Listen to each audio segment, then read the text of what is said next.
what does your business look like in 5 years? What vision do you have for the future? Are you guys looking to expand? Do you guys want more locations? What do you foresee happening? Well, I don't see us ever going to another location. Okay. Yeah. Okay. But the business has changed over time. How so? You know, in 92, when we opened, we were 40 lanes. Okay. And as I said a couple of times, you know, things go up, they go down. Mm-hmm. Okay. Bowling has changed. There's not as many league bowlers.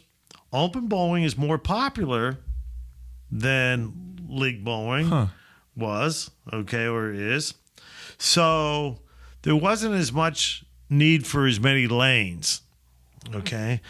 And we thought about this for many, many years, okay?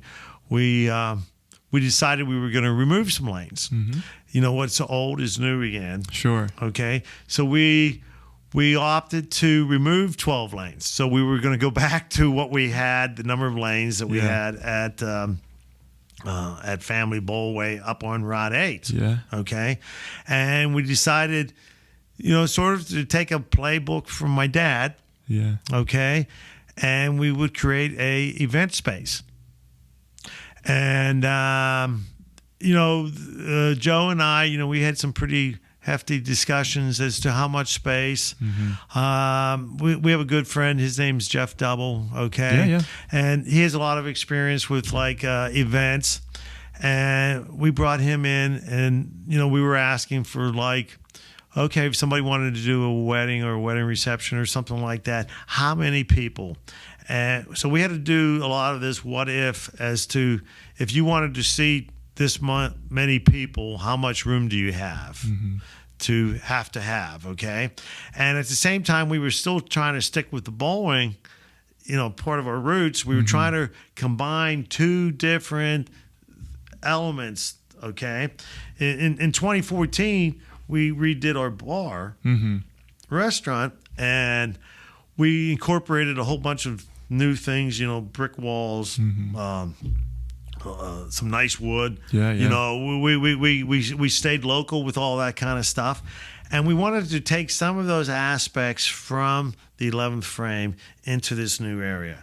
And this new area, we named it the back alley, okay? One of my staff members came up with that.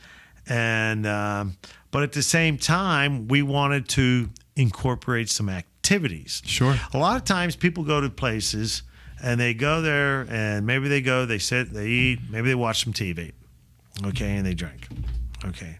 We wanted to push the envelope to where not only could you do that, but then you could do activities. Yeah. Do activities that would be hard to do, let's say, at home. Right. Okay. We wanted to give reasons for why people want to come to our place, make it more a destination. Okay.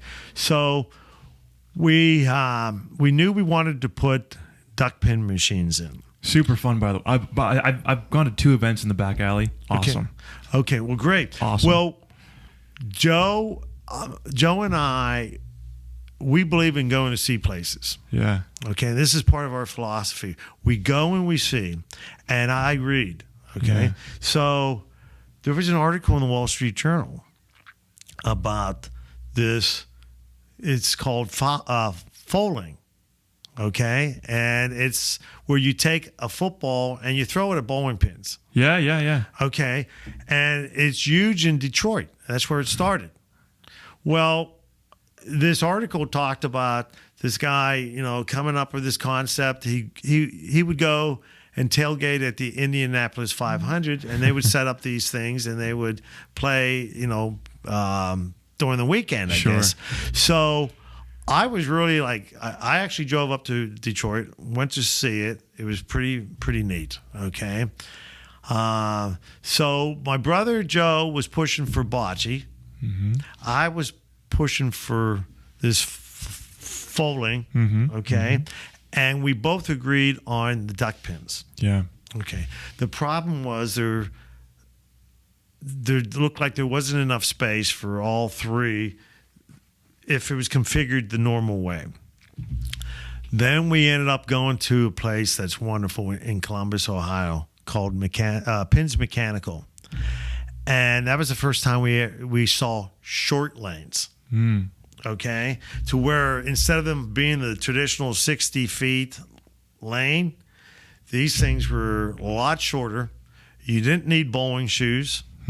You have these tiny little balls, okay, duck pin balls, and we had one of those eureka moments that, look, we can have our cake, we can eat it too, because now we can have take up shorter space for the duck pins. We could still have Joe's bocce, and we could still have Kevin's foaling. Yeah. The only problem was with foaling, they trademarked the name. Okay. So we couldn't use the name. We can't use their rules, things like that. Sure. So actually, one of my employees came up with the name Pigskins and Pins, which, to be honest, I like that. To me, is a lot more descriptive of what you're doing. I like that more than foaling. Okay, yeah. So you guys should trademark that, man. Well, you know what? You're about the 10th person that have said that. I should. Right. But so we started this process of, okay, we in our building there's like a pole at every 10 lanes. So normally it would have been natural for you to have a wall at the pole. Well, once we decided we wanted this room to be convertible in the sense that the pigskins and pins, you could remove those. Okay, you could remove the bocce courts. The only thing you can't really remove is the duck pin lanes, the 3 lanes. I'll tell you what. When I was there for it was for like a 50th birthday party. They had rented out the whole space. Where Pigskins and Pins is, they had live music. They had tables set up there was a dancing area. Like it was well done. Well, this space is so easily convertible. Okay, That's cool, yeah. We had one group that had tables there, and once they were done, they wanted that back into the Pigskins and Pins. Matter of 10 minutes, we were able to convert it from seating to the Pigskins. Okay, so this started this whole process, and to be honest, as weird as this sounds, a lot of our concepts are in our head. Okay, we have like the walls going here and the electricals going here. That we have on paper, but everything else is sort of like, let's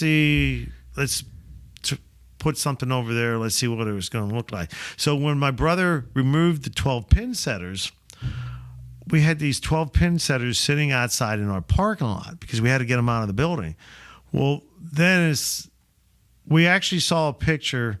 The first item we had created, we actually took somebody else's idea. I wish it was ours, but there's a place in Los Angeles that took the moving deck out of pin setters and they created chandeliers. We saw that and we thought, wow, that is so neat. Yeah. And we were fortunate here in Butler. There's a lot of talent here in Butler.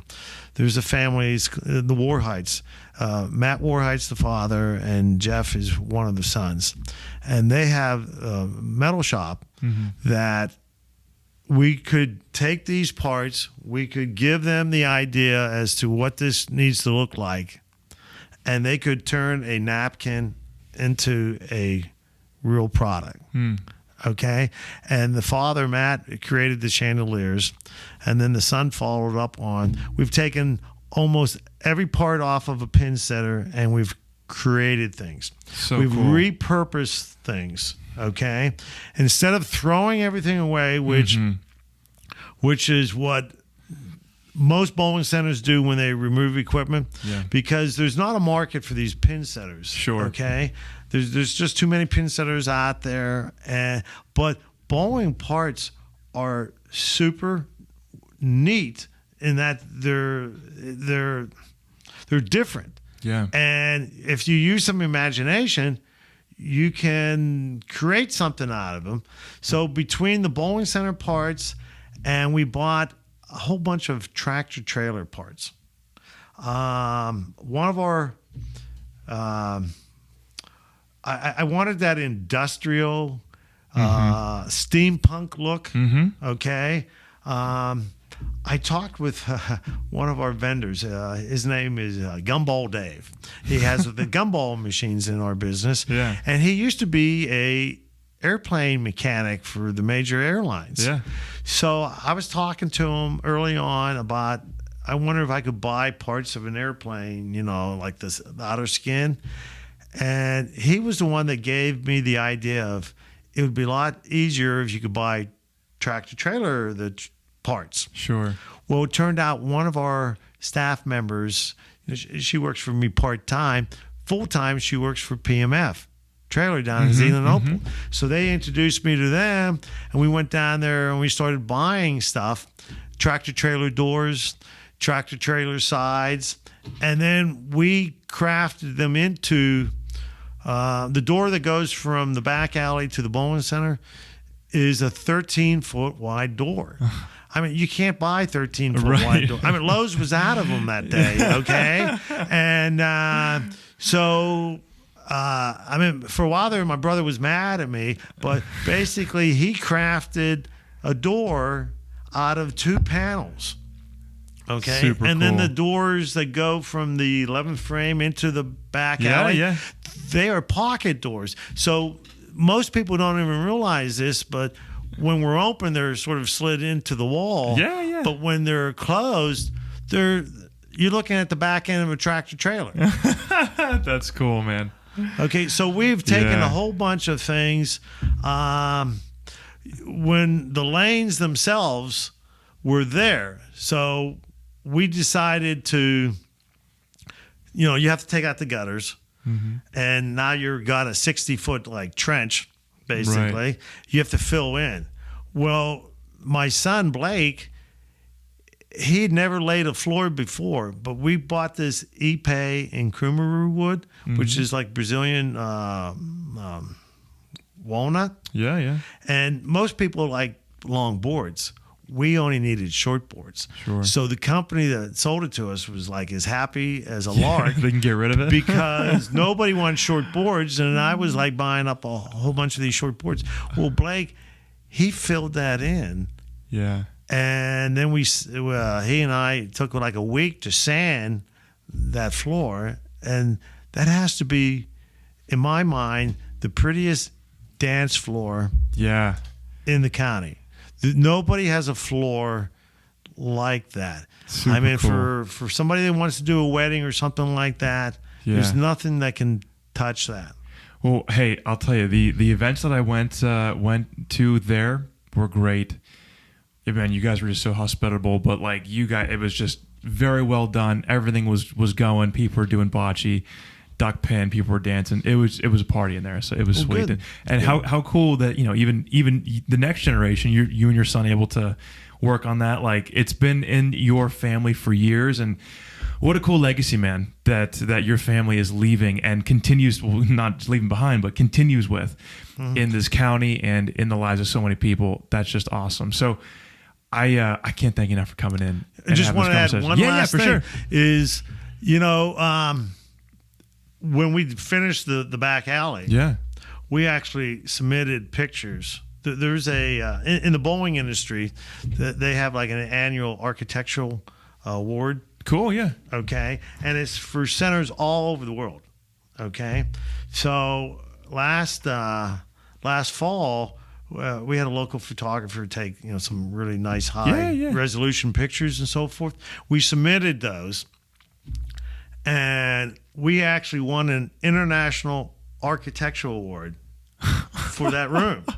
Okay, and that appeared in like the November issue, and then in another magazine, they got wind of it.